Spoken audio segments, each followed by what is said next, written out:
بسم اللہ الرحمن الرحیم۔ السلام علیکم جی۔ یہ سوال اکثر پوچھا جاتا ہے کہ ول یعنی وصیت کا اسلام میں کیا تصور ہے؟ ایک مسلمان کو کیا حق حاصل ہے کہ وہ اپنے مال کے بارے میں یہ فیصلہ کر سکے کہ یہ کس کو ملنا ہے، کتنا ملنا ہے، کیسے ملنا ہے؟ قرآن مجید اس بارے میں کیا کہتا ہے؟ ہمارے جناب استاد جاوید احمد غامدی صاحب اس معاملے کو کیسے دیکھتے ہیں؟ غامدی صاحب نے اپنی کتاب مقامات میں اس حوالے سے ایک بہت مختصر آرٹیکل لکھا ہے، اس کا خلاصہ میں اپنی انڈرسٹینڈنگ کے مطابق بیان کر دیتا ہوں۔ وہ یہ فرماتے ہیں کہ اللہ تعالیٰ نے قرآن مجید میں جس جگہ پر وراثت کے جو حصے ہیں یعنی انہیریٹنس کا جو ریشو اور پروپورشنز ہیں کہ وہ کیسے کن لوگوں میں کتنے تقسیم ہوں گے، یہ اس وقت بیان کیے ہیں جس وقت پہلے یہ بات کہی ہے کہ جس وقت تمہاری ول، تمہاری وصیت، تم نے جو بات کہی ہو وہ پوری ہو جائے تو اس کے بعد جو مال بچے گا اس وقت اللہ تعالیٰ وہاں پر مداخلت کریں گے اور اللہ کا جو بتایا ہوا طریقہ ہے اس کے تحت مال تقسیم ہو جائے گا۔ یعنی خدا نے جو پروپورشنز، جو ریشو، جو نصاب وراثت کا بتایا ہے وہ اس وقت روبہ عمل یعنی اس وقت انیشیٹ ہوتا ہے جس وقت انسان کی ول، انسان کی وصیت پوری کر دی جائے اور اس کے بعد بھی مال بچ جائے۔ تو مال بچ گیا ہے تو اب اللہ تعالیٰ یہ کہتے ہیں کہ یہ جو مال ہے اس کے بارے میں فیصلہ کروں گا۔ گویا اللہ تعالیٰ نے وصیت کر دی ہے کہ وہ بقیہ بچا ہوا مال کن رشتہ داروں میں کس ریشو سے تقسیم ہوگا۔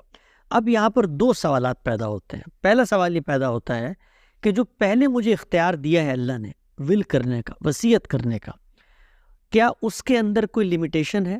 کیا میں اپنے تمام مال کی وصیت کر سکتا ہوں اور جس کو چاہوں وہ مال دے دوں؟ کیا اس پر میری اتھارٹی ہے یا اس پر کوئی پابندی، کوئی لمیٹیشن ہے؟ اس سوال کا جواب غامدی صاحب ہی دیتے ہیں کہ قرآن مجید کے اندر جب یہ کہا گیا کہ تمہاری وصیت کو پورا کرنے کے بعد اللہ تعالیٰ کا جو مقرر کردہ نصاب ہے اس پر عمل کیا جائے گا، تو یہاں پر کوئی لمیٹیشن، کوئی تحدید لکھی ہوئی موجود نہیں ہے۔ کوئی بھی لمیٹیشن جو لگائی جا سکتی ہے وہ محض تجویز کی نوعیت کی ہو سکتی ہے۔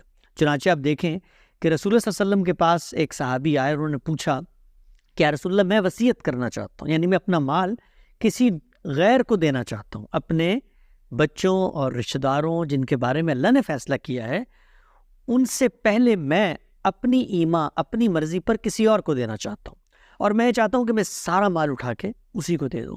تو اللہ کے رسول نے فرمایا کہ سارا مت دو، یہ بہت زیادہ ہے، اس لیے کہ تم اپنے بچوں، رشتہ داروں، اپنے جو قریبی اعزہ ہیں ان کو محتاج چھوڑ دو گے۔ تو اس نے کہا میں پھر 2/3 دے دوں، 2/3 یعنی 66.66% دے دوں۔ تو آپ نے کہا یہ بھی زیادہ ہے۔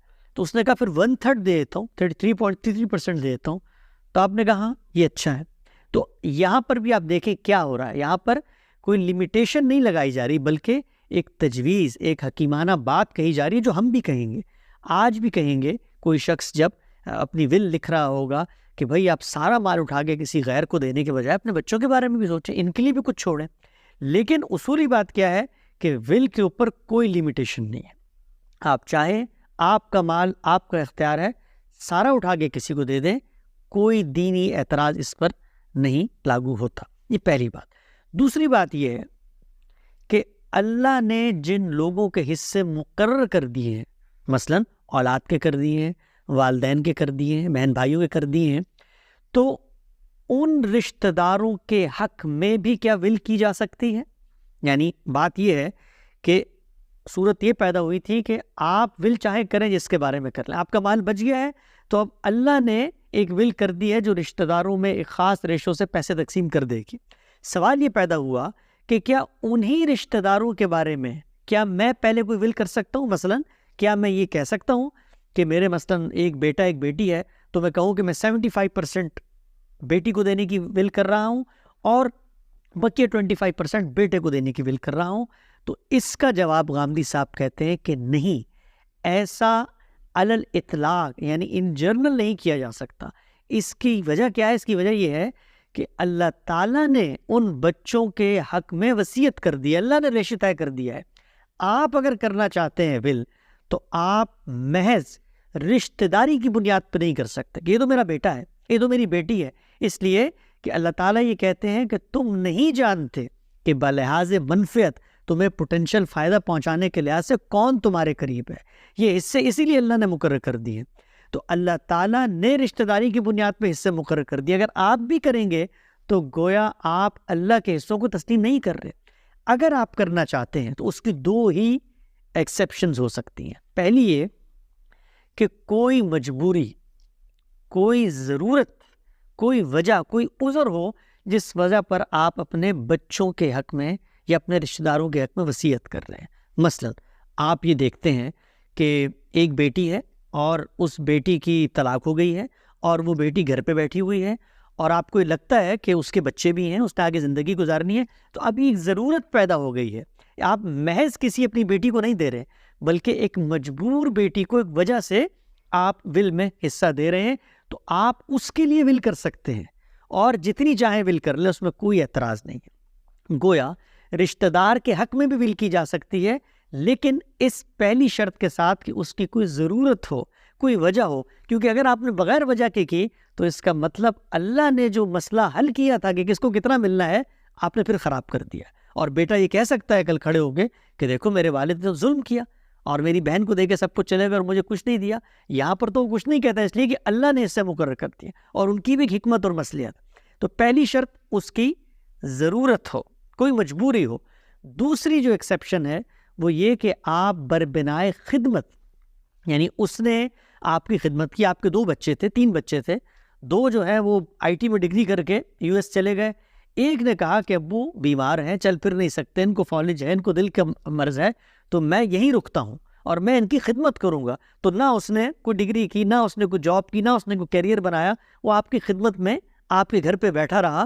تو اب بربنائے خدمت، یعنی جو سروسز اس نے آپ کو دی ہیں، اس کے عوض آپ اس کے حق میں بھی وصیت کر سکتے ہیں۔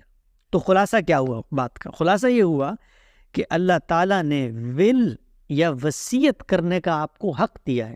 آپ سارے مال کی کرنا چاہیں کر سکتے ہیں، لیکن یہ دیکھنا چاہیے ہر انسان کو کہ وہ اپنے بچوں کو، اپنے رشتہ داروں کو جو اس کے اوپر ڈیپینڈنٹ ہیں ان کو محتاج نہ کرے، یہ دیکھتے ہوئے وصیت کرے، پہلی بات۔ دوسری بات، کیا بچوں، والدین اور وہ رشتہ دار جن کا حصہ اللہ نے مقرر کر دیا ہے ان کے حق میں بھی ول کی جا سکتی ہے؟ اس کا جواب ہے کہ 2 کنڈیشنز کے ساتھ کی جا سکتی ہے، محض رشتہ داری کی بنیاد پر نہیں کی جا سکتی۔ پہلی کنڈیشن، اس کی کوئی ضرورت ہو، اور دوسری کنڈیشن، اس نے کوئی ایسی خدمت کی ہو کہ جس کے عوض آپ اس کو یہ چیز دے رہے ہیں۔ آخری بات، اور وہ آخری بات یہ ہے کہ ویسٹ کے اندر رہنے والے لوگ، مغربی دنیا میں رہنے والے لوگ، مغربی دنیا کے اندر ہر اسٹیٹ، ہر ملک کا اپنا انہیریٹنس لا ہے، اور وہ ملک یہ کہتا ہے کہ جب آپ کا مال آپ چھوڑ کے چلے گئے ہیں تو اب ہم اپنے اصولوں پہ تقسیم کریں گے۔ لیکن ایک مسلمان جو یہ بات سمجھتا ہے، جس کا اس بات پر پورا یقین، اعتماد اور اطمینان ہے کہ اللہ تعالیٰ نے جو حصے مقرر کر دیے ہیں وہ انصاف پر مبنی ہیں، لہٰذا ہر مسلمان جو مغربی ملکوں میں رہتا ہے اس کو یہ چاہیے کہ وہ یہ ول لکھے کہ میرا جو بچا ہوا مال اور ترکہ ہے وہ اسلامی شریعت کے اصولوں کے مطابق، یعنی اللہ نے جو حصے مقرر کر دیے ہیں، ماں باپ کا اتنا ہے، میاں فوت ہوتا ہے تو بیوی کا اتنا ہے، بچوں کا اتنا ہے، اس لحاظ سے تقسیم کیا جائے۔ اگر آپ یہ نہیں کریں گے تو اس کا نتیجہ یہ نکلے گا کہ جو اسٹیٹ لا ہے، جو لا آف دی لینڈ ہے، اس کے مطابق پھر جو آپ کا مال ہے وہ تقسیم ہو جائے گا۔ تو ایک مسلمان کی یہ دینی ذمہ داری ہے کہ اگر وہ اللہ پر اعتماد کرتا ہے، اللہ کی کتاب پر اس کا اطمینان ہے، تو اللہ کے بتائے ہوئے طریقے کے مطابق تقسیم کرے، اور لازماً وہ ول لکھے، اور اس ول میں اگر وہ کسی کو مال دینا چاہتا ہے وہ بھی لکھے، اگر نہیں دینا چاہتا تو پھر اس میں اصرار کرے کہ میرے دین کے مطابق یہ پروپورشن، یہ ریشو ہے جس کے تحت ورثہ میں نصاب تقسیم ہونا چاہیے۔